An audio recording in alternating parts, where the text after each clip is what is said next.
Well, I'm back. Hello, welcome to That's What I'm Talking About, the show that I ended 3 months ago so that I could do a Star Wars podcast, and then the WGA and SAG-AFTRA strikes started in the middle of my break, and now Star Wars is considered struck work, and so I'm back at this Tolkien About thing that I'm doing. Today I'm joined by Don Marshall. Hi. I have never heard someone sound more defeated by following their dreams than I did just then. Wow. That implies that this is a dream of mine. It's okay, maybe not a dream, but at least a goal, or if not a goal, a task you set out for yourself that you've at least accomplished. Is there at least a feeling of accomplishment? Well, I mean, that's the thing, though, is that it's a feeling of reverse accomplishment, which is that I was very ready to move on from the world of Tolkien, but the world of Tolkien is not ready to move on from me, apparently. This is that awkward, oh shoot, I forgot my coat inside after the tearful goodbye for like... Literally, that's actually more accurately, we just had the first fade to black of Return of the King, and now we're fading back up and we're in the Shire. Like, the coronation just happened, fade to black, and then, oh shoot, we're not supposed to talk about movies. Off to a great start already. Well, there we go. We're both canceled now. No one's going to listen to this. No one's going to watch either of our contents. We're marked for life. In support of the strikers, who do deserve fair pay. Yes, they deserve accurate, fair compensation for all of their hard work that they do, for all of the entertainment services they provide. I will be putting a hold on my Star Wars podcast, Skywalk Before You Run. And then, as you can see, hello, well, I'm back. If you were ever going to come back to any series, it's that one for that line alone. So yeah. And I will say this, Tolkien is a great resource to come back to, because there's a plethora of stuff that we can talk about that have nothing to do with the film franchise. In fact, I did that for a full year of this podcast before I even went into talking about films. So there's plenty to discuss. There is. What are we discussing today? What did you have? In case you can't tell by the vibes.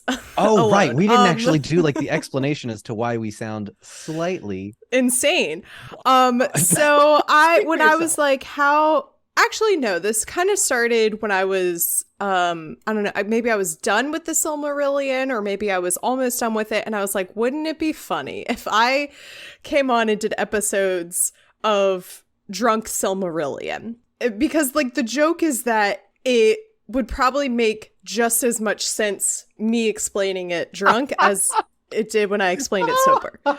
And so like so that was kind of an idea I had like floating around in my head.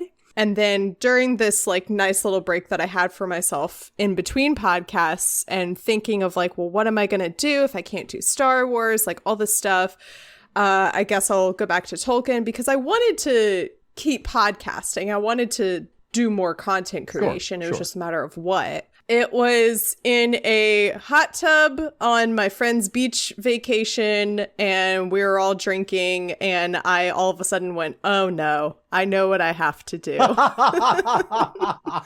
And that is have episodes of Drunk Middle-earth history, inspired by the show Drunk History. So here we are today. May I also say a brief caveat for those that are listening that may or may not say to themselves, hey, this kind of sounds like a thing that Don did back on his Patreon like 2 years ago called Tipsy Tolkien, where you just get a bunch of friends together and drink and talk about Lord of the Rings. I have 100% given this show, not that it needs it, but my blessing, my seal of approval, my whatever, because honestly, there aren't enough drunken Lord of the Rings related podcasts. I feel as though every Lord of the Rings content creator should have a drunk Lord of the Rings podcast, even the ones that aren't talking about the Lord of the Rings. That last part notwithstanding. No. I was texting Don, and he was like, oh, kind of like Tipsy Tolkien, and I was like, right, oops, Sorry, Well, did not mean to steal your idea. Not that you invented the idea of doing things drunk. Everyone's been doing that since the dawn of time. In fact, I would argue that C.S. Lewis and J.R.R. Tolkien are the originators of this podcast before podcasts were a thing, because what is more podcasty than a bunch of elderly white men sitting around in a pub yelling poetry at each other? So true. While drinking. That's so true. And what are we both, if not elderly white men? Yeah. Oh, this is wild. Hang on. We're super delayed. I think our videos are both super delayed, but we're both slightly inebriated, so it has become. Oh no! Wait, you got to say something. No. I'm nodding my head. Yes. Oh, thank God. Okay. No, I think it's just that we're a little inebriated.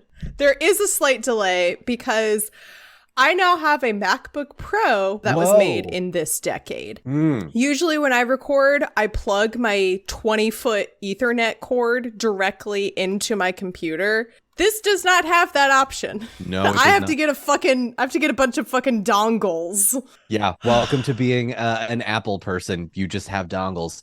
Shout out to MacBook Pros though, because I got mine in 2013 and it's still going. In fact, it might be within arm. That's what my old one was. It was a 2012 MacBook, but it was like I shake it around and it rattles. There's something just underneath in the motherboard. There's something inside that's loose and I don't know what I think after MacBooks reach a certain age, they just develop like little rattly tumors that just appear out of nowhere. Anyway, this is a podcast about the Lord of the Rings. Speaking of rattling tumors, let's talk about the Silmarillion. So a couple, not even a couple weeks ago, maybe a couple days ago, we can't move past that segue yet. I know we haven't actually started the podcast proper, but you can't call the Silmarillion a rattling tumor. I'm sorry. I understand where you're coming from, but just, I think on principle, I have to fight you on this. I mean, I don't know how else to explain to you that reading the Silmarillion was the worst thing I've ever done in my life. Okay. I feel like that can't be true because everybody in the world has done truly horrible things at one point in their life, as once they reach the never mind, cut this part. I was about to make an analogy of like, you've done way worse stuff, but honestly probably have well, okay, I'll amend that statement. The Silmarillion is the worst thing that's happened to me. Oh wow, there's a lot to unpack there. Actually, that's probably a lie. That's a lie. There's a lot worse things well, let's maybe we don't equate reading fiction I think that's to a trauma. song from Grease, by the way.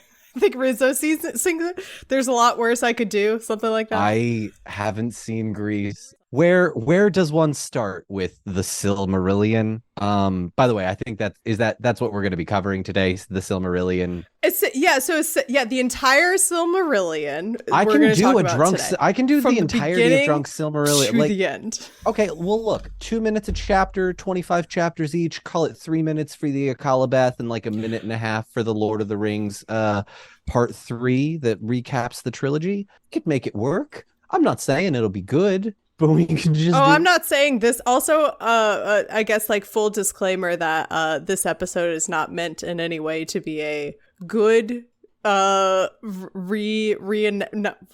discussion of this topic. No, it's meant to be silly. Yeah, as always on this podcast. The thing about Mary's podcasts about the Silmarillion compared to mine is that I take things so seriously.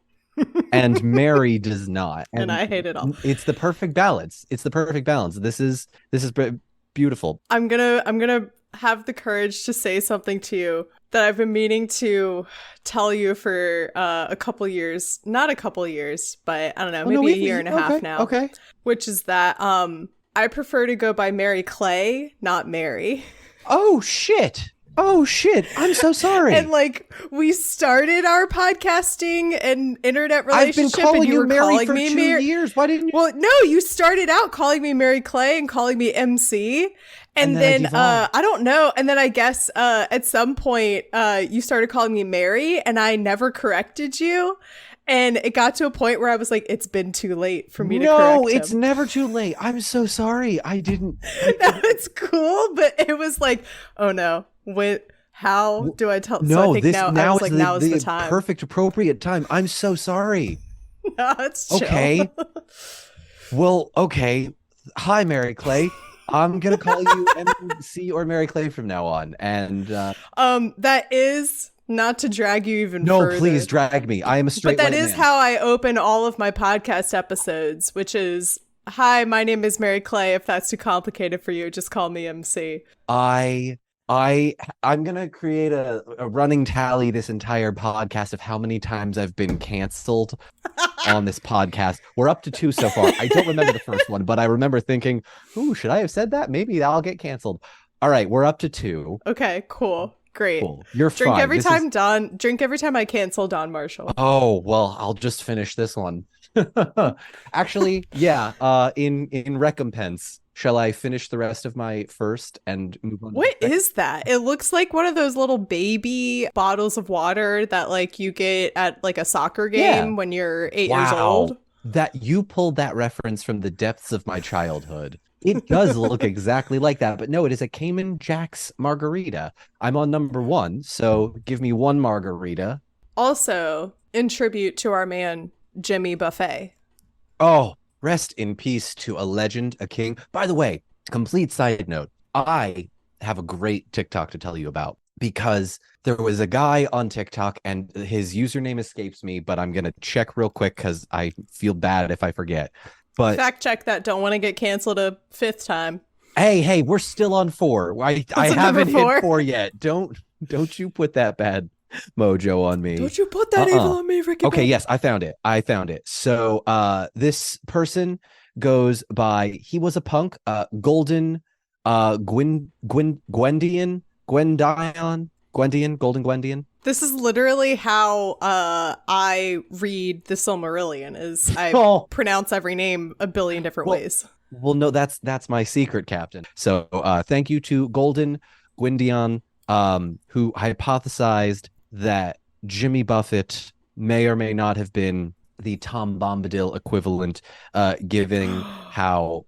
Is there a better representation of the Tom Bombadil spirit than one Jimmy Buffett? Amen, Tom brother. Bombadil. You know what? If you want to advertise this TikTok... Sorry, let me try that again, because this might be worthy. If you would like to advertise this podcast, I beg of you, please post this. I would like to propose that Jimmy Buffett be the adopted honorary Tom Bombadil of the Lord of the Rings community for the foreseeable future. Jack Black can have his moment. Brian Blessed can do... There's so many Tom Bombadil options, but out of respect, I think Jimmy deserves his moment. Yes. To Jimmy Buffett and Tom Bombadil, may you rest in obscurity. How dare you? That man has won several Emmys. Well, I meant Tom Bombadil then. Is Tom Bombadil still alive, do you think? Yes. Tom Bombadil was there in the Silmarillion, which is the topic that we have spent the last 20 minutes skirting around. We're talking about today the creation. I was like, how do I make a return to that's what I'm talking about? How do we start off Drunken Middle Earth history? And it's with the creation of, not even the creation of Middle Earth, but the creation of the planet that Middle Earth is on. Because in case you did not know, Middle Earth is not the planet itself, which is very confusing. Blew my mind because it has the word Earth in it. So I feel like it should be the planet, but it's not. Yep. And remember, kids, there is a top Earth as well as a bottom Earth. Top Earth is when Elrond kicked his seal door into the lava and everything worked out perfectly. Middle Earth is the books by J.R.R. Tolkien. And bottom Earth is what happens in the unpredicted party, the alternate reality where they take the Eagles to Mordor and die immediately. Also a podcast by me. Acting all of that. I wonder where that came from. Listen, I had to. So does that imply that Middle Earth is Switch Earth? Yes. Oh, 100%. 90% of the cast would be considered Switch, and you can't change my mind. Also, now you've put into my head this idea that there is a topographical top Earth, Middle Earth, and bottom Earth, which is played out in the new Zelda game Tears of the Kingdom. Tears of the Kingdom, yes. With the sky map, the Hyrule map, and the depths map. So okay, there's that. I don't know what to do with that information. No. I'm going to need the modding community to somehow make this crossover Legend of Zelda and Lord of the Rings thing happen.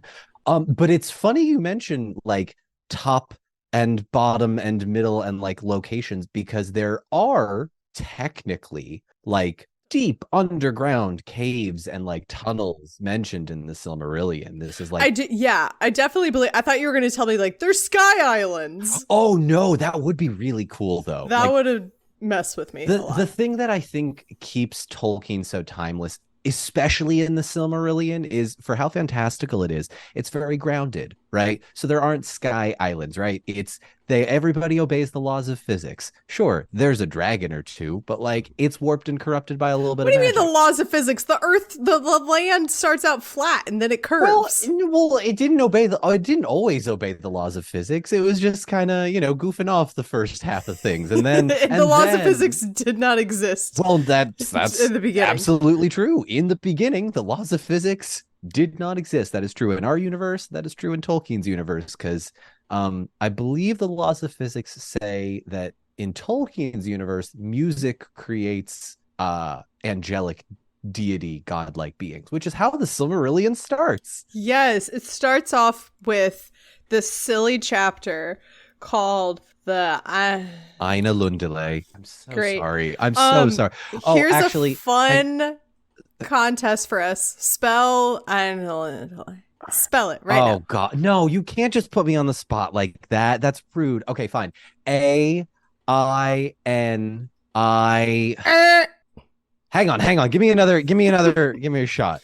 This is the script spelling bee. A-I-N-U-L-I-N-D-A.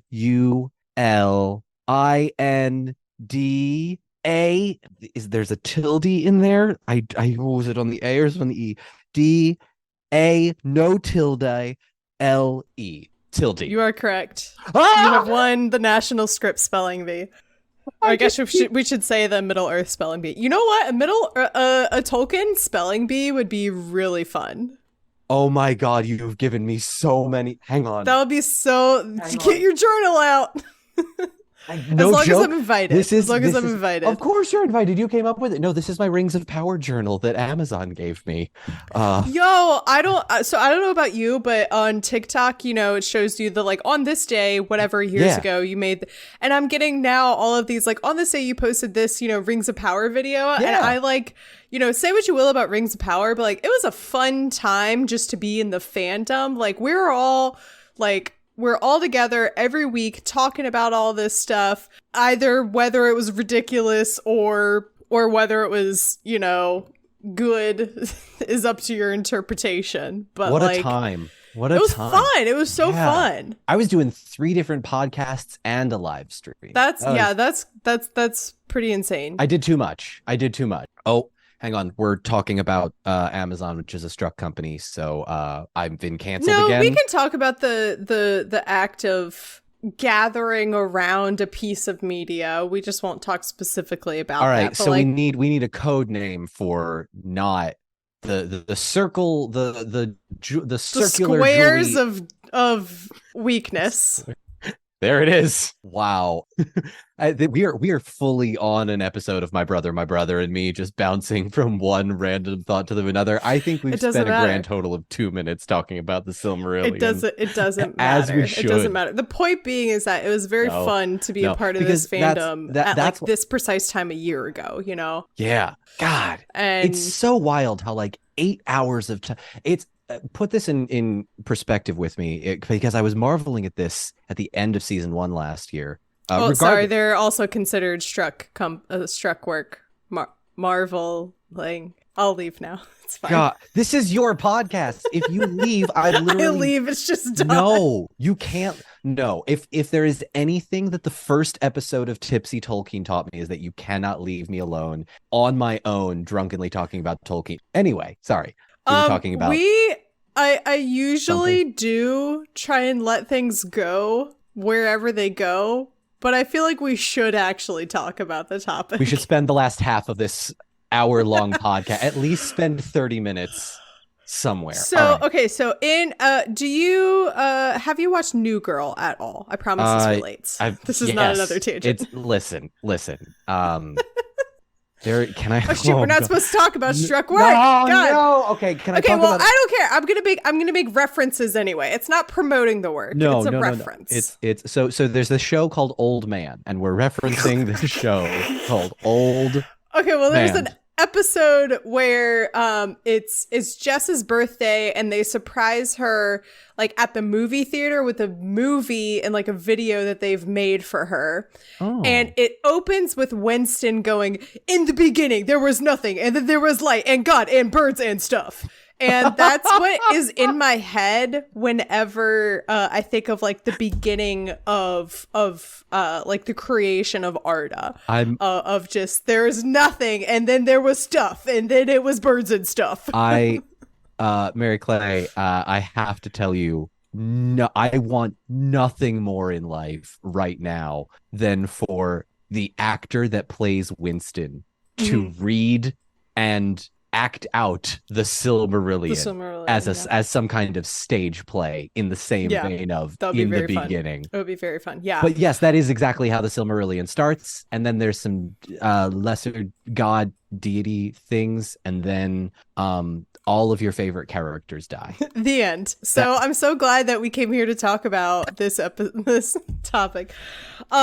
There's a guy named Eru Iluvatar, and he is God. If you grew up in any form of Christianity, this story is going to sound very familiar. So yeah, there is so here's my question, and the answer is just that Tolkien wrote it. But do you ever start thinking like, okay, so where did Iluvatar come from?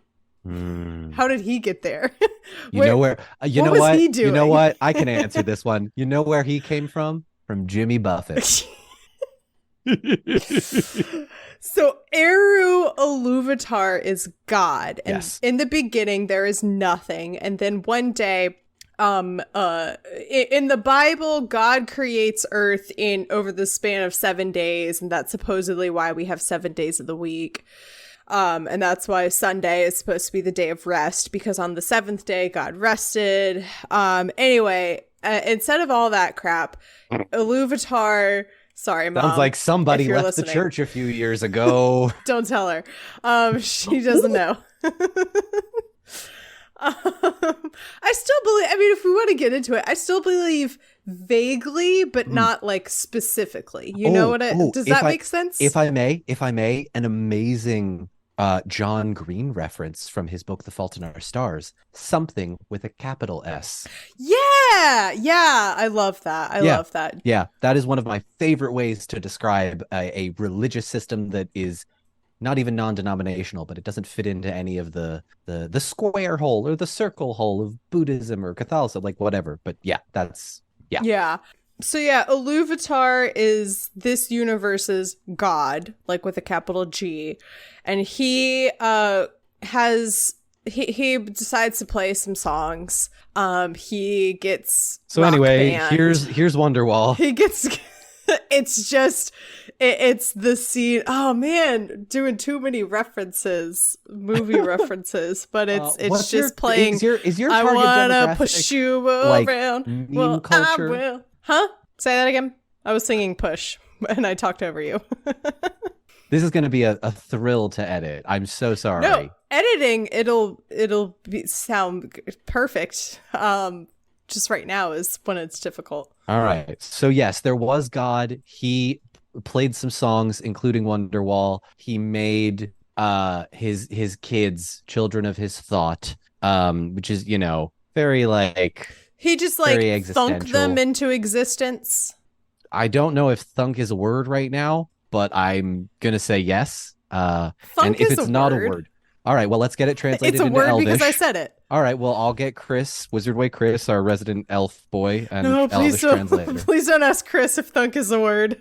No. We'll get Chris to translate it into Elvish, put it on a t-shirt, and convince people.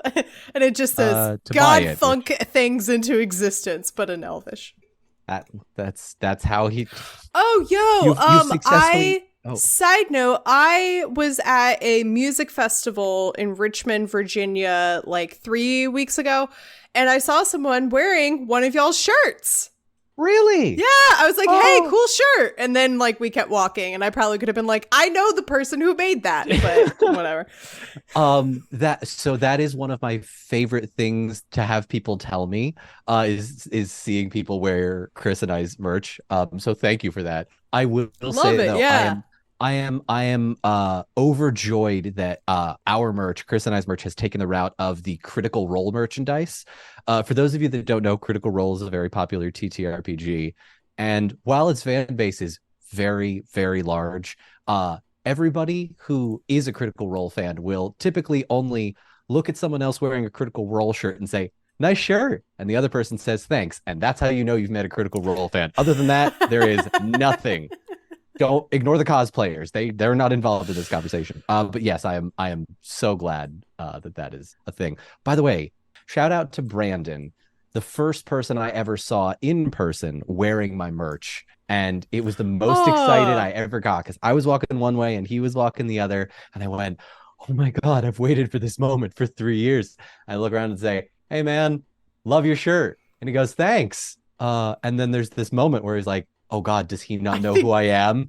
And then Brandon goes, oh my God. And we hug and I take a photo, and it's like, this is the coolest moment. This is the coolest moment. That's really wholesome. I love that for you. Yeah.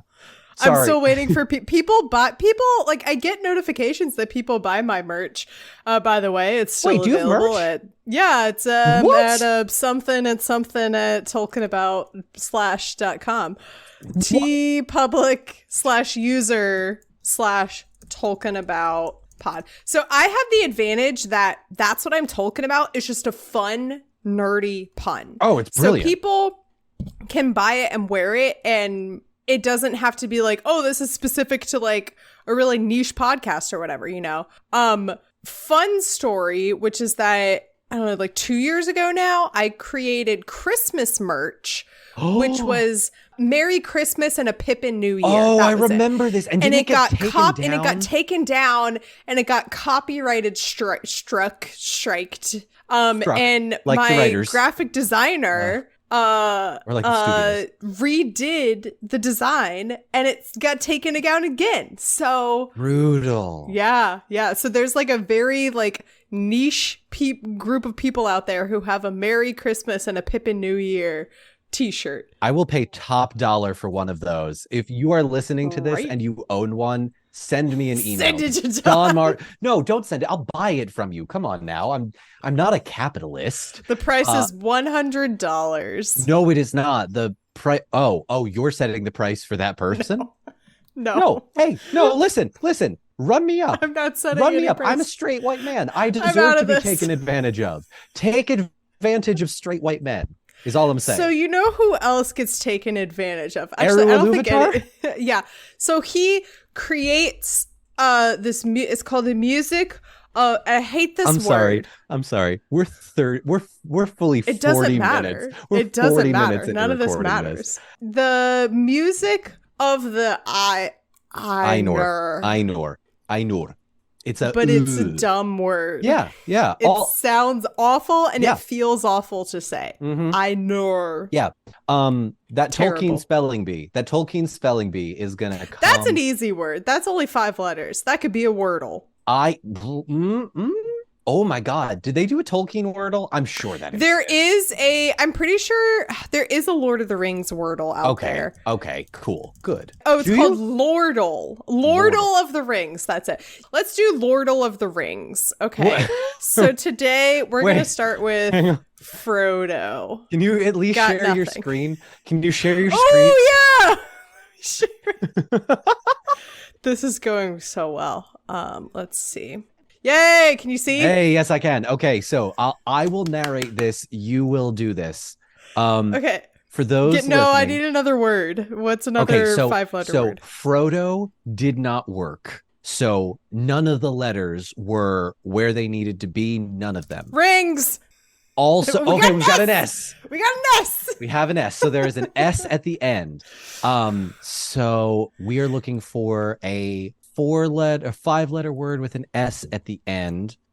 Here's what I will say. Tolkien has lots of E's and lots of A's. So I think we should find a Elves. third.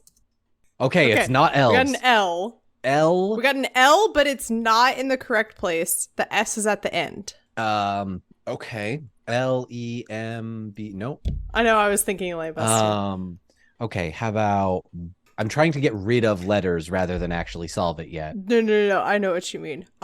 You have to put this full thing in the podcast. I hope you know this. This whole thing has to stay in, because if they're in this deep, then they are with us till the end. Okay. So Q-U quack. Oh, wow, that's interesting. The word quack does not appear in the Tolkien legendarium. Tolkien in all his trilogy doesn't say like words, the ducks quacked. The not even as like an ambiance of like and the leaves and not even like a Lobelia Saxville Baggins called Bilbo a quack, you know? As far as I'm aware, the word quack to describe a person is only fairly recent. This isn't crap. words. This isn't working. This is so okay. It's fine. How about lands? Okay, we've got L and A. L-A and then something S. something S. Lambs does not appear in the Lord of the Rings. Wow. Well, I think because lamb is the plural. It's just the plural of lamb. Right. And if anyone, Tolkien being the philologist. Lamps. No, lamps didn't. Yes! Oh my God, it's lamps. It's lamps. Are you kidding me? No. It's lamps. It's lamps. It's lamps. You know what else there are? There's the lamps in Valinor, right? Yeah, there are lamps. That's a thing. Oh my God, and now we're suddenly back on track. And now we're back. So Eru Ilúvatar creates this music, and in the music, he thunks up some gods, and those gods are the Ainur. There's no good way to say it. I don't care. Just roll your R's, Barry. I can't roll my R's. It sounds like Ainur. Okay, well then don't roll your R's. That sounds silly. And just like the Bible, there's a baddie in this bunch. And his name is Melkor. And he so Ilúvatar gives all of the Ainur like pieces of him. Again, so similar to the Bible, because theoretically, we are all made in the image of God. And so the Ainur are made like in the image of Ilúvatar, and they all have like different facets of like what Ilúvatar. So like all of the Ainur combined equals one Ilúvatar theoretically. Is any of that correct? No, you're 100%. You're 100% correct. So for those that don't know, I tend to have hyperfixations, and one of my hyperfixations is the obscure crazy, Lord right? of the Rings TikTok facts guy. Never would have thought that. Well, first of all, you have brought up my nickname on every single episode of your podcast that I've been on and given me grief for it. And I continue to tell you, I didn't pick that name. I would have picked something way cooler. No, I don't give you, it's not me giving you grief. It's that I don't remember what it is.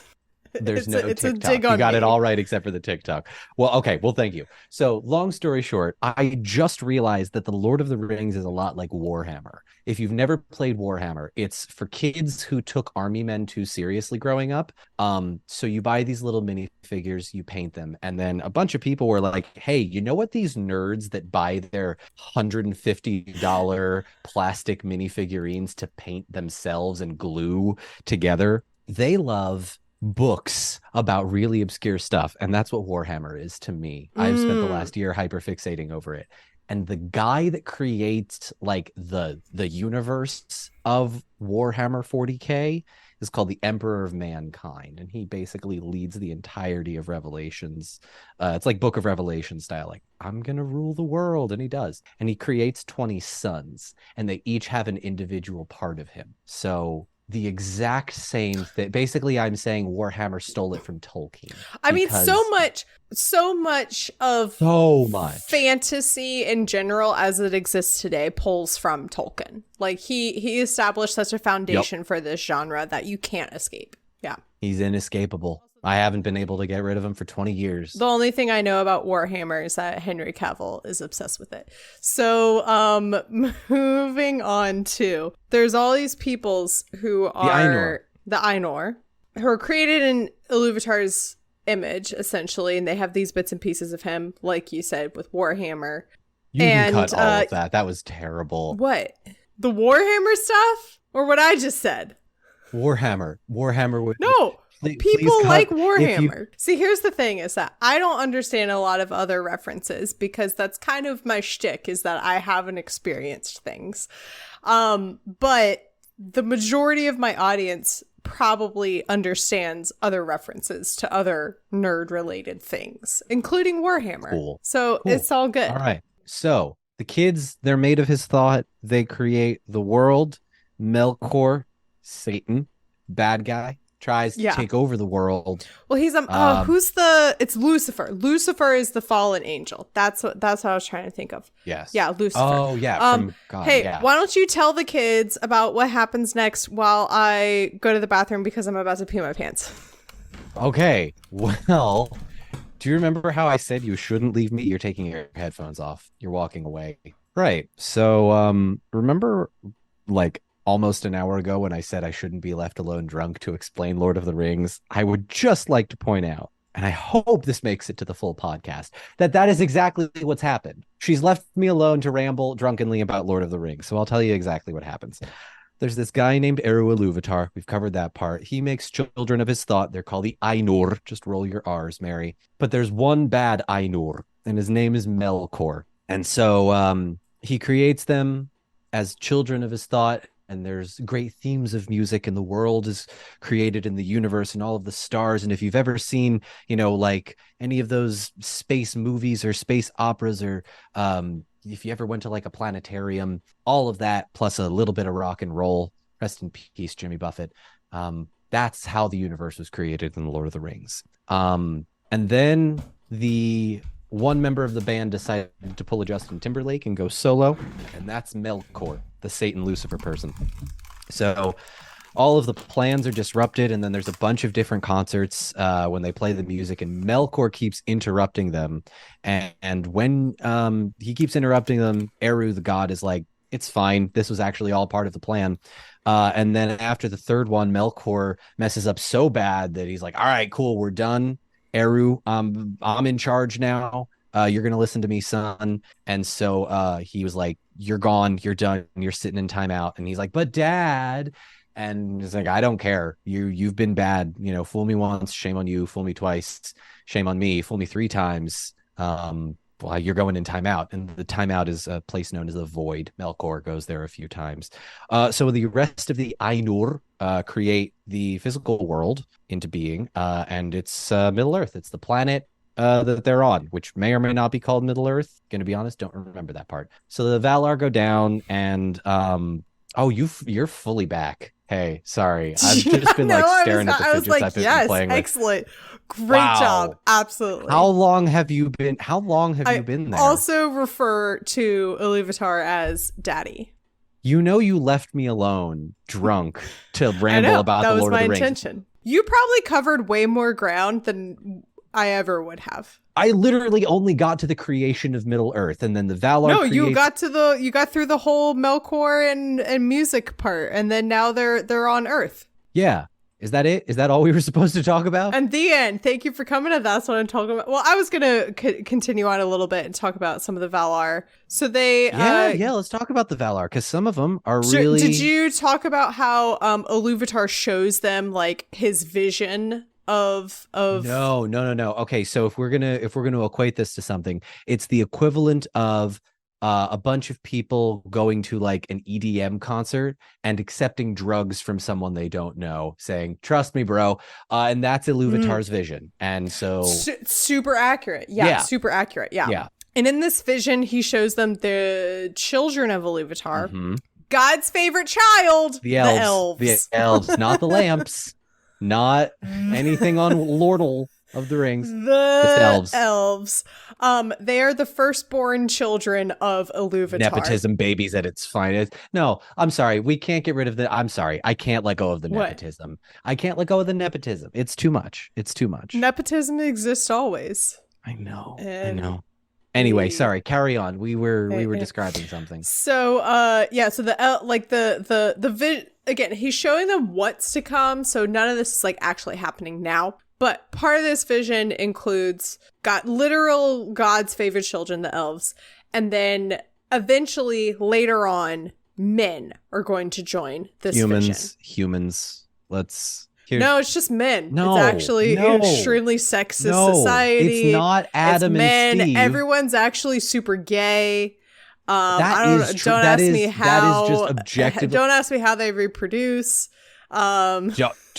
Hang on. As someone who has left the church many years ago, that exact "don't ask me how they reproduced," that exact phrase. I'm operating under the assumption that Middle Earth does not have IVF or surrogacy, or like you need the existence of ovaries and eggs of a female to reproduce. So I'm assuming in this fanatical world where do you mean fantastical men. Do you mean fantastical or fanatical? Because fanatical describes some of the characters, but maybe not the world. What does fanatical mean? Does that not mean like being of a fantasy? No, that's fantastical. Fanatical is to be a fanatic, which filled with excessiveness and single-minded zeal. Interesting. Yes. So my TikTok channel would be considered a fanatical Lord of the Rings channel. Your podcast would be a fanatically unhinged podcast. One could only hope to be classified as unhinged. What? The elves and the men are going to be the peoples of Earth eventually, but not right now. And then God is like, also, there's some bad things that are probably going to happen, so why don't you set these people straight? Okay, to Earth you go. So then he sends them to Earth, and for a while, it's just the gods. Or like, you know, the goddesses. The like sub-tier, the demigods, that's it. Yeah. There's Manwe and his wife Varda. Is there legitimately a song? No, I'm literally improvising this. We can make up a song for remembering all of the. I don't want to. That's fine. Most of the Valar aren't important. You have maybe 5 or 6. So also what's kind of, I don't know, noteworthy, at least for me, is that some of the Ainur were selected to be like extra special, and those are the Valar, and then the rest are just like there.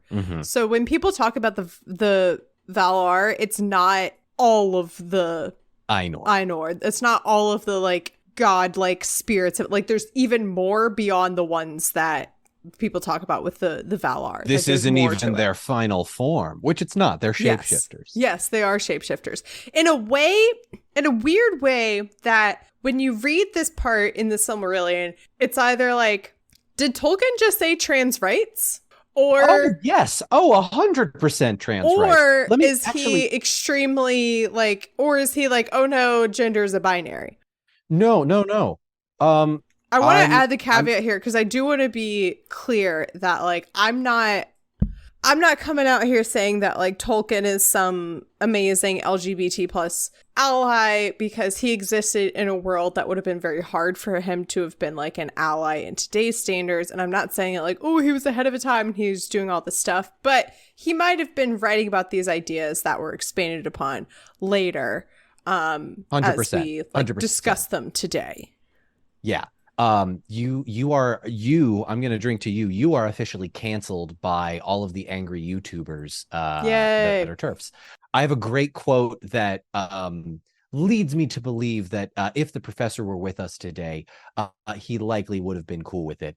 This is a quote describing the Valar, which, as you've previously said, are the Ainur that came down to Middle-earth. But when they desired to clothe themselves, meaning not literally clothe, but take upon them a form, a shape, as it were. But when they desired to clothe themselves, the Valar take upon them forms, some as male and some as female. For that difference of temper they had even from the beginning, and it is bodied forth in the choice of each, not made by the choice, even as with us, male and female, may be shown by raiment, which in this case is the outward appearance, but is not made thereby. So Tolkien, I wholeheartedly believe Tolkien would 100% be down with the trans community. The way, yeah, I think it's definitely like a lot about like at least like at the very least like gender fluidity. This like this idea that like you can feel a certain gender identity within yourself and want to represent that in an outward fashion. And so that's essentially what the Valar do when they like shapeshift into these, you know, not human forms, but like physical forms, physical like being forms. Yeah, so there's Manwë, he's the king. Honestly, I don't really know what his powers are other than being the king. He's the Red Ranger. He's the Red Ranger of the group. He's the most powerful because he's red. Why? We don't know. He's Ranger. Just the king. Yeah. Then he's there's married. Ulmo. See, this is where like it gets more straightforward because it's like Ulmo, water.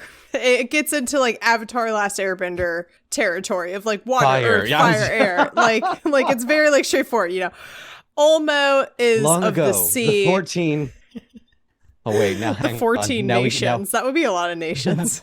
Long ago, the 14 Valar lived in harmony, but everything changed when Melkor attacked. Yeah. Water, fire, earth, air. Long ago, the 14 Valar lived in harmony, but then everything changed when the Melkor attacked. Only the Manwë, master of all 14 of the Valar, for some reason, Daddy's favorite, nepotism BS, could defeat him. But when the world needed him most, he said, "Shut up, Feanor. Go fight your own battles. I'm going to go hang out on my private island." 100,000 years passed, and a bunch of humans and elves discovered the Undying Lands. And a hobbit found a ring. And although their airbending skills are great, I believe Samwise Gamgee can save the world.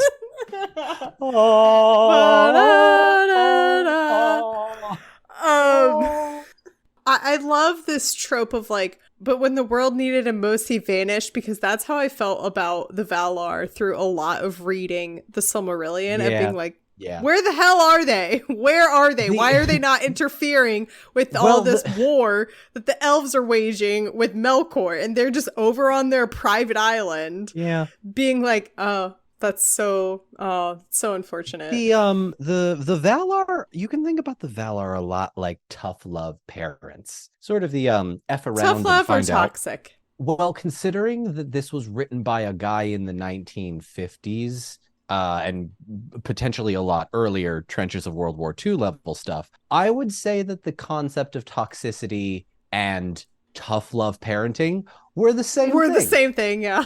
Exact same thing. So think about it like you've got a child, and that child keeps sticking their hand on the stove when the stove is on.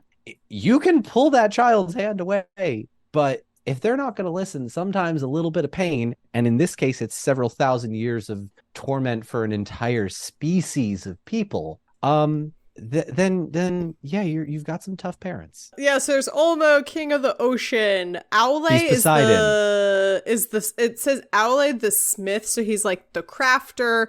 I kind of think of it as being like the earthbender, because it's very much like of the earth. Yes, 100%. 100%.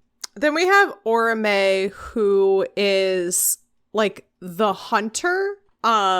Maybe you're making a face. Is he not the hunter? He's basically just like Artemis combined with Aragorn. That's literally what I was thinking but I couldn't remember the name of Artemis. Yes. That's why I'm here. That's why I'm here. Then there's Mandos, who is like Hades, but I think more chill. Can I tell you a really silly thing? The first time I read this, we're an hour in and there's no silliness allowed anymore. We've reached our silliness limit. When I was reading this, always pictured Mandos as Hades from the Hercules movie by that rat company. You know, that company whose logo is a rat. Winky face.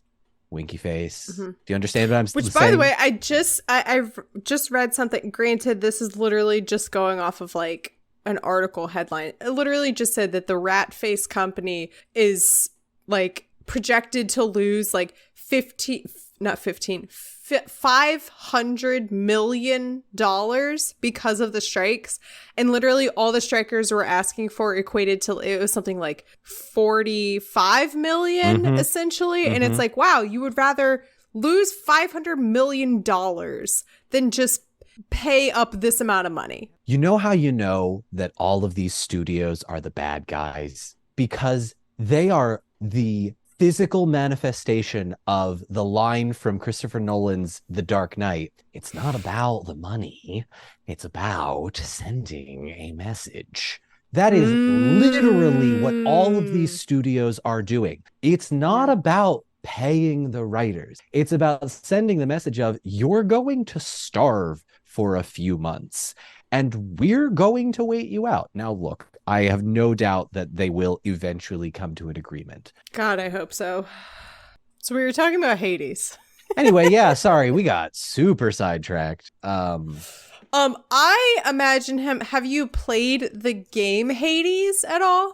I know of the character you're probably going to refer to. Is it the I kind of imagine him as being like a Zagreus. I think that's the name of the main character in Hades. Okay. Of like this like kind of like young but underworld type person. Like he's not Hades, and he has some like empathy within him, but he's still like is it underworld. The guy that plays Lucifer or Constantine on those CW superhero shows? What CW superhero shows? You mean Supernatural? No. Like, doesn't CW have The Flash and Constantine and Lucifer and all those? We're not supposed to look up stuff like this. I'm going to keep us going. I'm pretty sure we can still use Google during the strike. Well, listeners, chime in if you know what Don's talking about, because I don't. Yeah. Nobody knows. So there's that's right. We're talking. Okay, so that was Mandos. He's Judge of the Dead. Very dark. And then there's Irmo, Master of Dreams and Desires. Cool. And then I am going off of Tolkien Gateway, by the way. That's fine. Here's how you know how uninteresting of a character he is. I have nothing to say about him. Oh, I put Sandman. Sandman. Yeah, I'll allow it. Married to Este, healer and rest lady. Sure. So that's I'm trying Irmo. to draw an equivalent. And then there's Tulkas, who I remember he's a homie, and I'm pretty sure he like fucking punches Melkor like in the jaw at some point. Yeah, he is One Punch Man. He is All Might. He is every JoJo from JoJo's Bizarre Adventure. He is every strong buff Fist of the North Star 80s action movie, huge muscles, absolutely adorable wife. And the man, he's not my favorite, but he's the coolest. Does that make sense? He's there. He's like always there. He's just gonna show up immediately and be like, okay, who am I gonna fight? And you can always depend on him for that. But like he's maybe DTF. not much else. He is DTF persona. Well, not person. It's not person. He is DTF encapsulated. Yes, yeah. And then the ladies. Woo. So there's Varda is the head Barbie of the Valar. Queen of the Stars married to Manwë. I like that really got you, man. You're Then so there's right. Yavanna. I just saw the Barbie movie a few. Wait. What? You only? Oh my god, we're not supposed to talk about I this only shit. just saw it. Oh crap! How did you? I saw saw it the opening Bratz night. movie. Oh my god, what is wrong? I'm I was late canceling to you the over party. that. I was late. That's fair. I deserve to be canceled, and if anything, it's for that. Yavanna is our nature lady. She's the druid. She's the Keyleth from Critical Role, the red head and wears a green dress lady from Sky High, the superhero movie, who is just Yes. Oh my god, wait.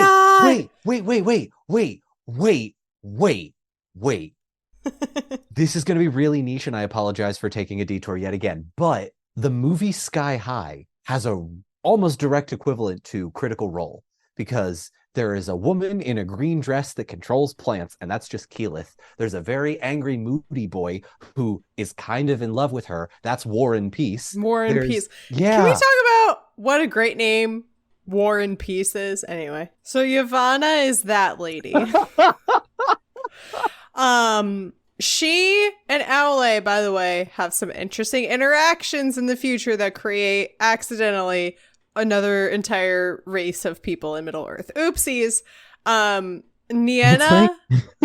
Wait, hang on. What? Sorry, I have another. I'm so sorry, because I recognize that most of this podcast is just me interrupting you, and I don't want to mansplain, but also someone came up with my friend Charlotte Moore Lambert came up with the phrase "Dawn-splain," and I can't push that, because otherwise I look like a narcissist. I do understand Dawn-splaining, and it's no fault of your own, but it's when people, like, I make a random video about TikTok, a random TikTok about Lord of the Rings, and people will be like, at Don Marshall, is this true? And I'm like, yes, it's fucking true. Yes. You don't have to fucking get Don Marshall to confirm everything that Tolkien ever wrote. Listen to the lady. And you know what?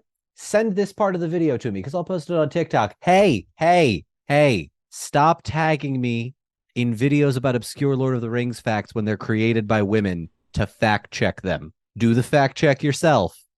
I'm not doing it. All right, cool. Back to the podcast. So Nienna, according to Tolkien Gateway, is the Lady of Mercy. I have no idea what that means. She's not important to the story at all. Skip over her. Then there's Este, also the not Gentle, importance to the story. Which is so harsh that so many of these women are, quote unquote, I'm not sorry. important. Did J.R.R. Tolkien sideline all of his female characters? The women, I know. All of the women. I know.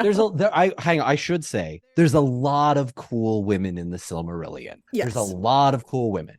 There could have been more. And Yes. I think I speak for most straight men and most bisexual women and anybody that is attracted to females in the queer community. We could all use more women, just in general. Yes. You can cut that part. Sorry, on to the next one. Don't stop. This is... But they are... It's Mary. Mary Clay. Very. Spell it for me. It's Vaire with the little umlauts. Vaire. Sure. The Weaver. Because Also, apparently we need some women to sew in this world. No, I believe, does she marry Mandos and yes. weave the underworld tapestry? I don't know. She is the wife of Mandos. I think I could be very wrong about this. I believe that was taken from the Odyssey, because there's a theme of a weave that never ends in the Odyssey, because she unspools it every night. I'm paraphrasing, doing a poor job explaining. No, that's very cool. Yeah. So that's a nice little... Tolkien has his monotheistic and his pantheon all in one, with Eru and the rest of the Valar. Hang on. Take your time. How much more notes do you... Like, I keep interrupting you, and I do apologize. No, I have no actual notes. These are just the notes that I took when I originally read this chapter. Oh, okay. When I said earlier that I was preparing, I just meant I was reviewing the stuff that I had previously written. Hey, can I give you something for free? Yeah. I have the reading and explaining the Silmarillion series, where like I explain all of the confusing parts sober. But if you would you like to retitle this instead of reading and explaining the Silmarillion, drunkenly reading and explaining the Silmarillion? What, and just like take your branding, like encapsulate Honestly, your branding? steal my identity, please. I am Don Marshall. You can be. People become very confused when they come to your page for Lord of the Rings guidance, and it's just it's a woman telling them that they don't have to read the Lord of the Rings at all. You don't. You literally don't. Like I actively tell people, like, look, the books are fine, but it's not for everyone, right? If you don't feel bad don't feel bad reading The Way of Kings for a third time, or a Court of Fey and Flowers, or anything written by Sarah J. Maas. Just do what makes you happy, please. Is she the Akotar lady? I believe that is Akatar lady, yeah. Or no, excuse me. A Court of Fey and Flowers is a Dimension 20 TTRPG. You're too deep into this fandom. Not fandom, genre. I'm too deep into the fantasy genre. Am I really, Mary Clay? Am I? My goal was to get out and then jump to sci-fi, and then those plans were interrupted. How's that working out for you? Well, here I am. So then there's Vanna. It just says the ever young. Again, that's nice. Not important to the story. My original notes, I wrote down actual flower child. So that sounds fun for her. Yes. And then Nessa the dancer. So those are all the main gods. And then, of course, like we discussed earlier, there's Melkor, who at the time is in timeout in the void. And everyone else is chilling on this planet, this land that Eru Iluvatar has created as a result of the music of the Ainur. And and eventually some things happen, and then a hobbit throws a ring into the volcano. The end. Wow. Don, what have we learned today? No, you can't end this podcast here. This can't be. I am Mouse in the Matrix. Not like this. Please don't let us go out like this. We have surely there's a better way. Not like this. Okay, what are your final thoughts? What are your thoughts and feelings right now? You want to know my real thoughts? You want to know my real feelings? The Silmarillion was a mistake. Yes. Christopher Tolkien was wrong. And for publishing this? Here's the thing. No, he wasn't wrong. But also he was wrong, because do you want your kids publishing your fan fiction? Oh God, I'm going to delete all of my files right now.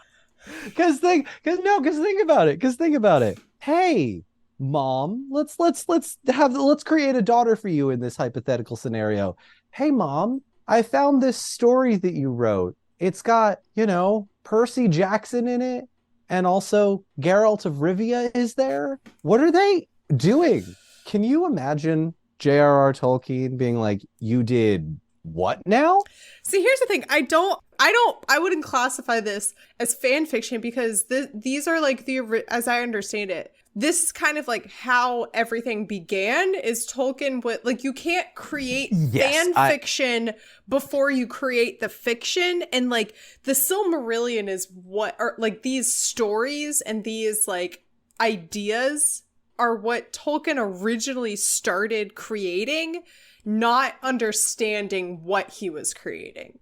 Fair. Yes. And I will 100% agree. And I'm going to backtrack here because, yes, obviously it's not the equivalent of fan fiction. The man was a prolific writer. And the only reason that I think I feel so strongly about this, and I'm grateful the Silmarillion got published, but also Tolkien changed his mind so many times. It is often difficult to even consider what was the most agreed upon thing. The Blue Wizards each have 2 separate names for each of them. Galadriel and Celeborn have like 4 different versions of how they meet. There are so many drafts and references and ideas that I think, as much as I love the Silmarillion, and I do love it, it is one of those things that you need to take with a grain of salt. Like, no, it's not fun to read. It reads like a history textbook in Old English. Now, some people are into that, and more power to them. I happen to be one of those people. But like, if there was a more perfect way to explain the Silmarillion drunkenly, I can't think of a better way to do it. So honestly, hats off to you for starting us off on this absolutely chaotic deep dive. I would say it was like 25% talking about the topics. Thank you for keeping me on track, though. I think we both kept each other on track. Yeah. It was a group effort. It was a team group effort. It was. We're a 2-person team. We're much like Sam and Frodo. You want to be Sam or Frodo? I want to be carried. So you be Sam. I'll be Frodo. I'll be Sam. You carry me up the mountain. So, Don Marshall 72, what have we learned today? Oh, you said my full name. Does that mean the podcast is over? Yeah. What are you up to these days? What do you want to spread to the right. people? I have to self-promote myself. I mean, you don't have to. You can literally go buy ice cream. Is it fair to say I've been on your podcast enough that if the people who don't listen to this all the way through don't follow me already, they're not gonna? That's very true. Like there's a good chance that people who are listening at this point in time already follow you on social media. Hi, I'm Don Marshall, known as the obscure Lord of the Rings facts guy on TikTok. I started making videos drunk one night, Thanksgiving night, actually, of 2020. And for whatever reason, the internet said, no, wait, keep going. I want to know more. That was almost 3 years ago. Very grateful. So follow me at Don Marshall 72 across all social media platforms except Twitter, because Elon Musk is a terrible person. And also, oh God, you know who I'm thinking of right now? I'm thinking of Bob. His last name escapes me. He was the host of The Price is Right before. Bob Barker? Bob Barker. I'm thinking about Bob Barker. He did. But his thing at the end of every show was spay and neuter your pets. And like, you can trace Bob Barker's influence to the level of spay and neuter your pet, or the amount of spays and neuters of pets, like directly That's so to fascinating. him. And I've always wondered, like, should I have some sort of social action sign off? And I never know what to do because there are so many awesome. That's okay. You know what?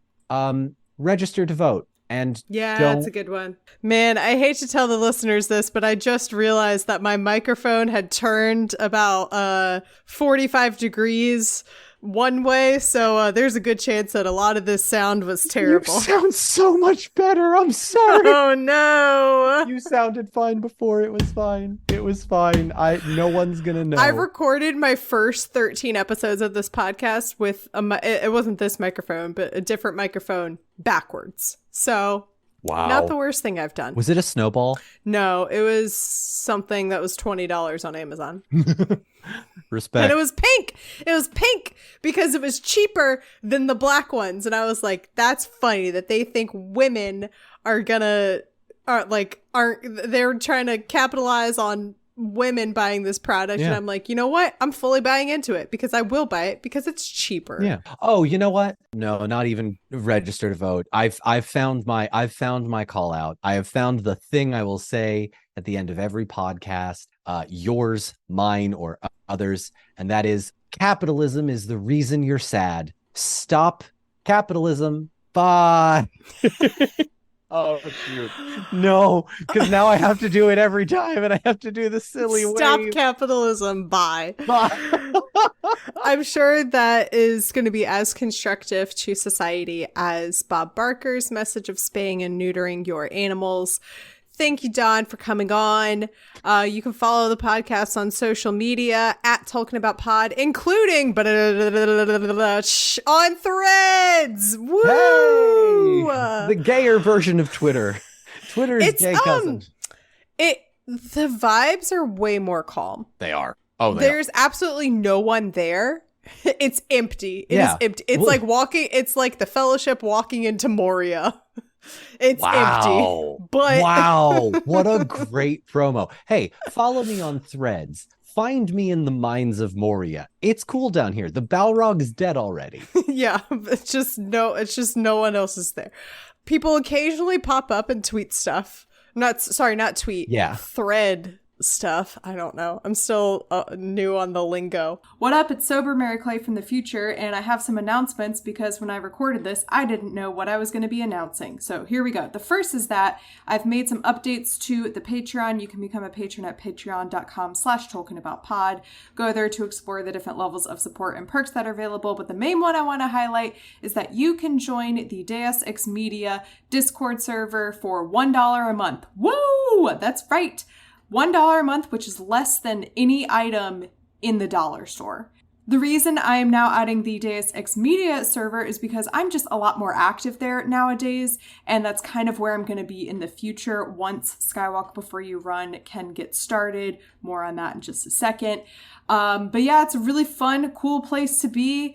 I highly recommend joining it. This does come with a caveat that as I'm recording this the night before this episode comes out, I'm having some technical difficulties connecting Discord and Patreon, but hopefully by the time you are listening to this, you'll be able to join the server. And if not, you will be able to join it very, very soon. So definitely go check that out. Join us. So speaking of Skywalk Before You Run, Don and I recorded this 3 weeks ago when we had no signs of where the strikes were headed. But now we know that there are some tentative agreements that the WGA sounds like they are reaching with the studios. So, woo! First round of applause that that's happening. They've reached a huge milestone.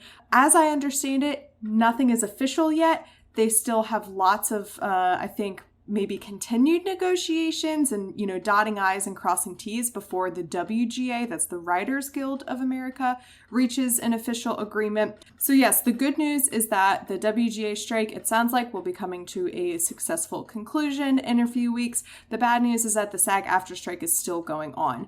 The glimmer of hope here, though, is that, again, this is just as I understand it. I'm not an expert here on the strikes. My understanding is that the WGA has included SAG-AFTRA in part of their negotiations and just kind of asking that the studios meet the demands and seriously consider the negotiations of SAG-AFTRA. So hopefully if they are signing the WGA agreement, it means that they'll be moving into talks with SAG-AFTRA next. But again, this is all going to be happening in the coming weeks. I will still be planning to do Drunk Middle-earth history because one, I've already recorded 3 episodes, and two, I'm just having a good time. This is really fun. I'm enjoying getting back into podcasting after having that break. Another thing I want you to hear is that since I announced Drunk Middle-earth history, I've decided that I will release it on a bi-weekly schedule. So that is every other week, not twice a week.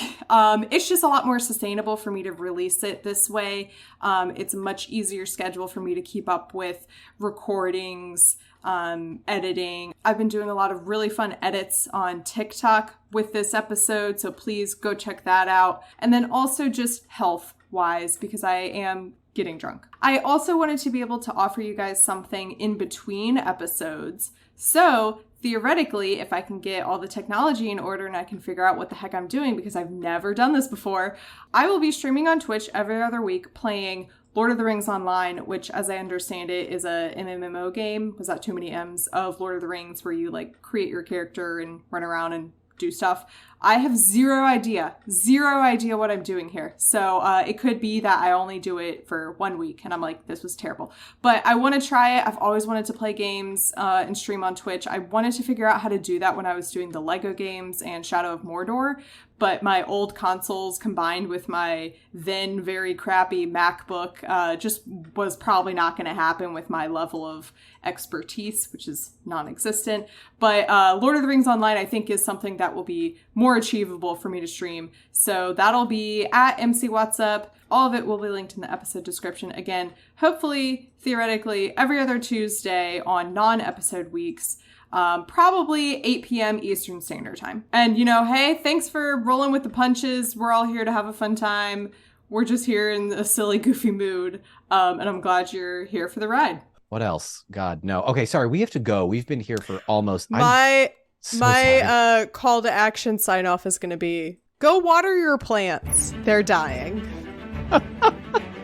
You know what's great? You know Yeah. what's great about this? You know what's great about this? Someone somewhere right now is listening to this on vacation somewhere. And it's they like, forgot. oh no, my plants!